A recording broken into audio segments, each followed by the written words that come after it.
A questão da inflação não é apenas com o Paquistão. Devido ao corona, as faltas de suprimentos no mundo se tornaram uma onda.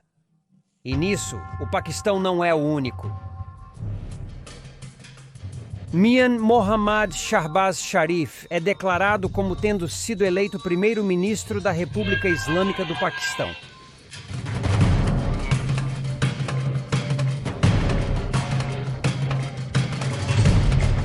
Mian Mohammad Shahbaz Sharif é declarado como tendo sido eleito primeiro-ministro da República Islâmica do Paquistão. E nos últimos 30 anos, apenas o FMI o resgatou 13 vezes.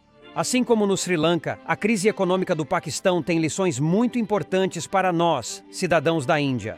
Então, neste episódio, apresentamos a explicação mais simples possível do que deu errado com o Paquistão. Como os líderes do Paquistão tomaram algumas decisões terríveis que arruinaram o país. E mais importante, como indianos, quais são as lições que precisamos aprender com o Paquistão para que nunca deixemos a Índia vencer? Como a Índia enfrentou algo assim?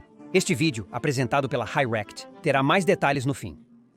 O primeiro e o motivo mais óbvio para o fracasso do Paquistão é a instabilidade política. Resumindo, nenhum primeiro-ministro no Paquistão completou seu mandato. O país tem oscilado entre o governo democrático e o militar. E durante o governo democrático também, todo líder que surge primeiro tenta corrigir os erros cometidos pelo líder anterior. E quando começam a agir de acordo com suas políticas, são derrubados por uma nação. E quando começam a agir de acordo com suas políticas, são derrubados por outra entidade. Em 1978, o general Zia tomou o governo do Paquistão através de um golpe militar. E assim que chegou ao poder, ele proibiu os sindicatos, censurou a mídia e assumiu empréstimos muito pesados de diferentes entidades em todo o mundo. Mas após sua morte, Benazir Bhutto assumiu o poder. E quando ela reverteu a proibição dos sindicatos e concedeu liberdade de imprensa, foi deposta por Nawaz Sharif. E isso vem acontecendo há longos 70 anos. E quando existe esse tipo de instabilidade política, há 3 grandes desvantagens em jogo para qualquer país. Primeiro, mesmo que você tenha ativos valiosos como mão de obra e força de trabalho qualificada, empresas estrangeiras não instalarão suas unidades em seu país. Por quê? Se uma empresa criar uma unidade produtiva no país, o governo democrático pode aplicar um imposto de 10%, mas se houver uma regra militar amanhã, o ditador pode impor um imposto de 50% ou alterar a política econômica. Se houver uma ditadura amanhã, o líder poderia impor 50% de imposto ou alterar a política econômica, tornando os negócios inviáveis e desencorajando empresas estrangeiras a entrar no país. Em segundo lugar, como todo líder que entra sabe que pode ser derrubado, seu único foco tem sido apenas na luta pelo poder, em vez do desenvolvimento real.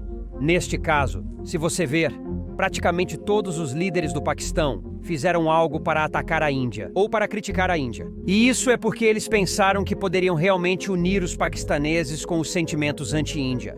Eles acreditaram que poderiam unir os paquistaneses com sentimentos anti-Índia, resultando em críticas, guerras e assassinatos de inocentes na Índia e Paquistão. Resultaram críticas, guerras e assassinatos de inocentes na Índia e Paquistão, afetando fortemente a economia paquistanesa que precisou de empréstimos para a recuperação. Porém, devido ao baixo rendimento, precisavam de mais empréstimos para saldar os existentes. Esta é a primeira razão para a crise econômica passada, presente e futura do Paquistão, que estamos prestes a testemunhar nos próximos 10 anos. A propósito, isso é além das 4 guerras super caras que o Paquistão travou contra a Índia. Aliás, além das 4 custosas guerras contra a Índia, isso me leva a um problema ainda maior para a crise paquistanesa. E isso é o negócio de intermediação de guerra do Paquistão. Treinamos o Talibã de todo o mundo, demos a eles armas e os enviamos para dentro. Eles eram nossos heróis. Esse Haqqani é nosso herói. Ele é o herói dos anos 80. Bin Laden era nosso herói. Ele era assim. Sim, esse Zuhairi era nosso herói. Percebeu? O ambiente mudou. Para compreender, é preciso entender o funcionamento de grupos terroristas. Isso pode parecer estranho para vocês. Grupos de terror funcionam como empresas de terceirização. Você poderia chamá-los de freelancers da política internacional. Vamos entender isso com uma analogia. No ZEU, grandes empresas como Microsoft, Google e Uber desenvolvem produtos de software. Atualmente, muitas empresas possuem departamentos como suporte ao cliente e serviços de software, que geralmente demandam muita mão de obra. Então, para este trabalho, em vez de montar uma equipe interna, eles terceirizam o departamento para uma empresa indiana como TCS e Wipro para serviços de software. E para suporte, temos os centros de chamadas internacionais. Agora, por que eles fazem isso? Bem, isso é porque, se eles contratam um americano na América, eles têm que pagar a ela $10.000 por mês, enquanto eles só têm que pagar $1.000 para um engenheiro indiano trabalhando da Índia. Então, eles economizam muitos custos.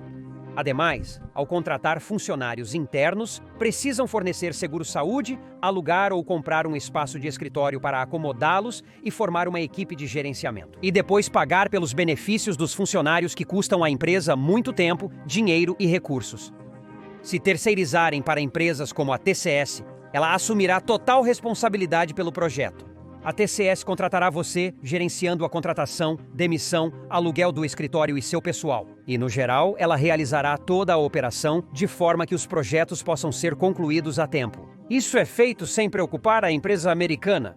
Assim, o risco do gerenciamento de RH é transferido para a TCS por 1/10 da taxa de um funcionário americano.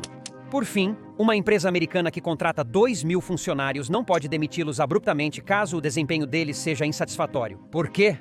Será uma mancha na reputação da empresa. A empresa também deve pagar aos funcionários de 6 a 12 meses de salário como indenização. Se for uma terceira parte como a TCS, a empresa americana pode simplesmente demitir a TCS e contratar outra para melhor desempenho.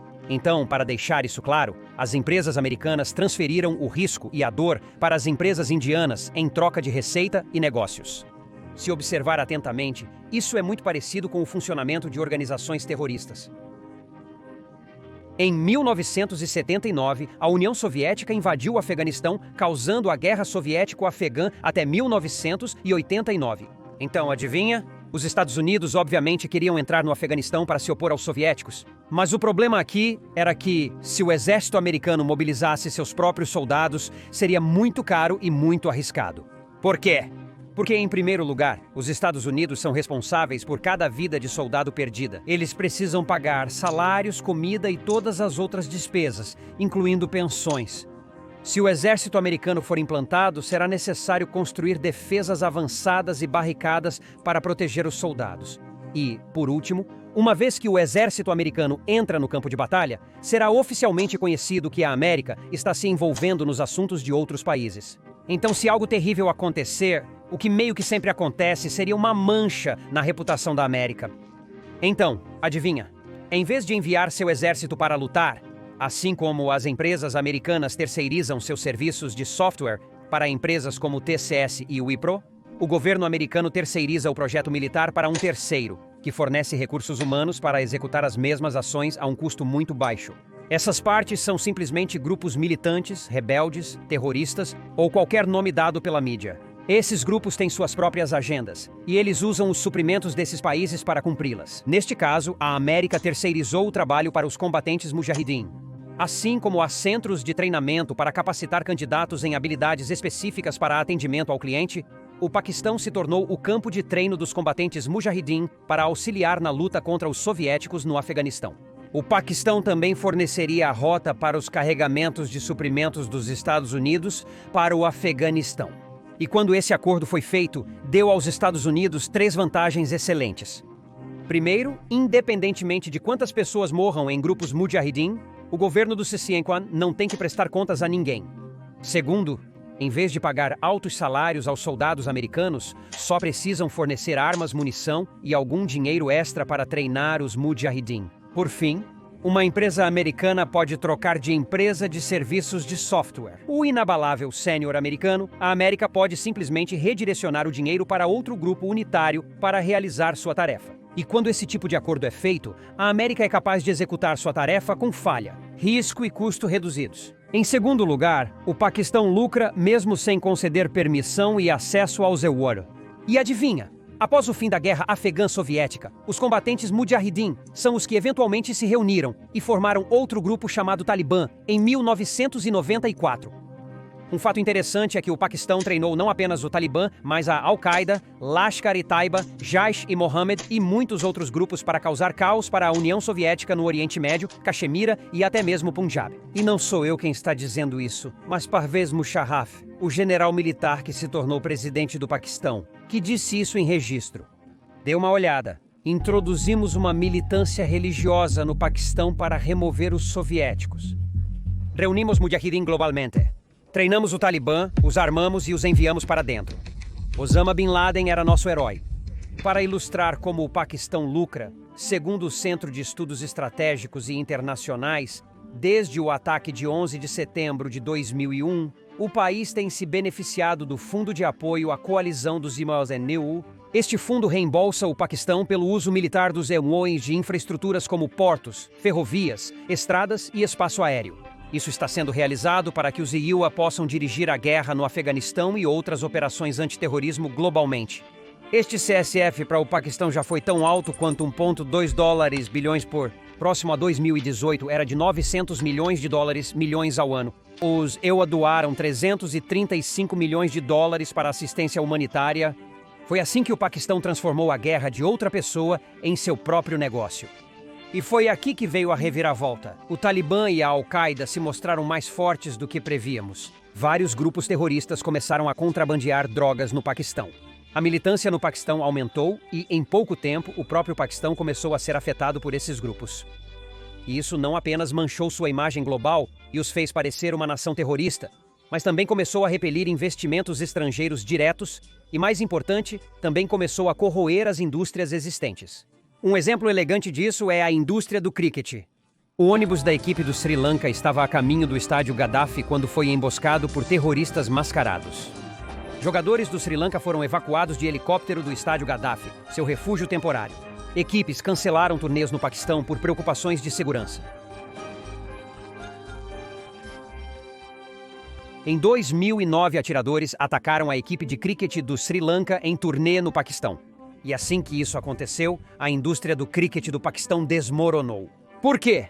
Porque a ICC retirou deles a permissão para sediar a Copa do Mundo de 2011. Todos os países concordaram em não jogar no Paquistão. E a partir daí, nenhum torneio internacional e quase nenhuma partida internacional foi realizada no Paquistão. Igualmente, a indústria turística do Paquistão colapsou, estrangeiros, os investimentos diminuíram e outros setores foram fortemente impactados. Então, quando Imran Khan e Nawaz Sharif chegaram ao poder em 2013 e 2018, o Paquistão já estava muito apertado financeiramente. Então, adivinha? É aqui que nosso querido amigo aparece. E assim como fez com o Sri Lanka, começa a oferecer empréstimos excessivamente generosos para o Paquistão e especificamente para este porto chamado Porto de Guardar. Este porto é crucial para o Paquistão, dado que os portos de Karachi e Kazim operam no norte da Índia. Estão operando quase no limite, com pouco espaço para expansão. Mas Guardar está preparado para lidar com 1 milhão de toneladas de carga anualmente, com uma infraestrutura industrial significativa de petróleo e transporte. Semelhante ao Sri Lanka, o Paquistão não tinha recursos para construir um porto, então a China ofereceu um empréstimo generoso para o porto de Guardar. Como de costume, a China não está ajudando o Paquistão, mas sim assumindo seus ativos através da estratégia de armadilha de dívida. Você sabe como funciona uma armadilha de dívida, como no episódio do Sri Lanka? A China concede um empréstimo generoso a uma nação economicamente fraca. O segundo passo é a China impondo altos juros e exigindo pagamento em 10 a 15 anos, ao invés dos 28 a 30 anos usuais globalmente. E por último, toda a construção seria feita por uma empresa chinesa com trabalhadores chineses, fazendo com que o dinheiro realmente volte para a China.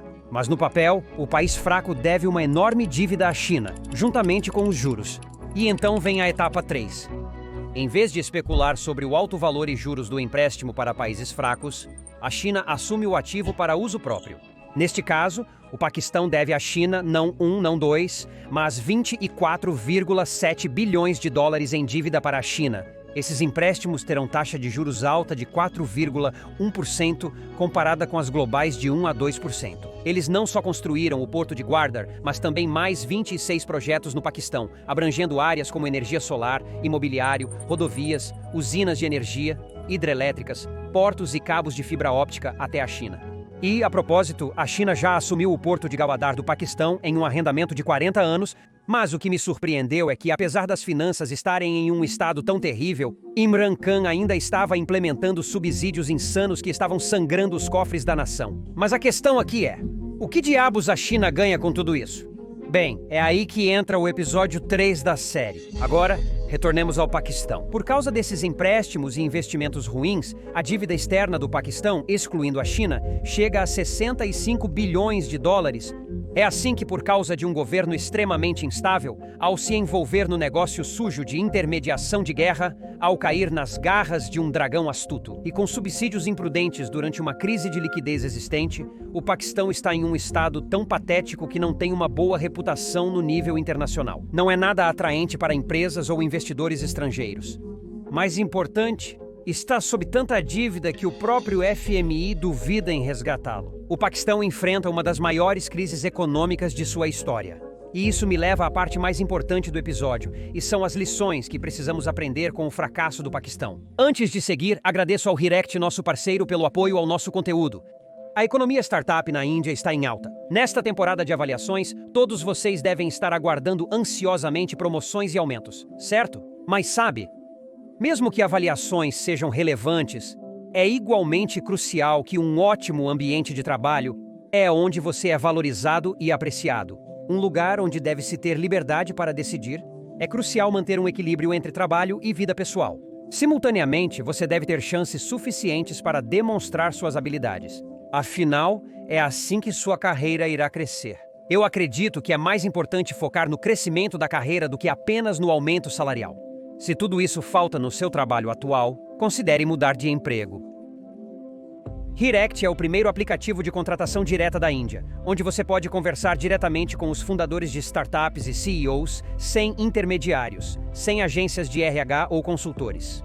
Basta clicar no link especial na descrição, baixar o aplicativo e, conforme a Hirect sugere, busque uma ascensão de carreira neste ano fiscal. Continuando, a primeira lição do Paquistão é que, apesar de rivalidades políticas internas, o objetivo e foco devem ser o desenvolvimento nacional, não apenas eliminar a oposição.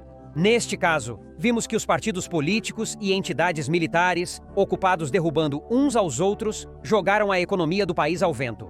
Portanto, sempre fique de olho no partido político para que eles não continuem revertendo as boas coisas que o partido anterior fez. Porque se isso acontecer, só vai levar a um desenvolvimento destrutivo.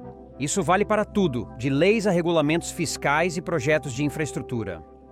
Lição número 2. Em geopolítica, seus aliados nunca são seus amigos. Então escolha trabalhar para cada um cuidadosamente. Porque não levaria 2 segundos para eles te abandonarem e se voltarem contra você.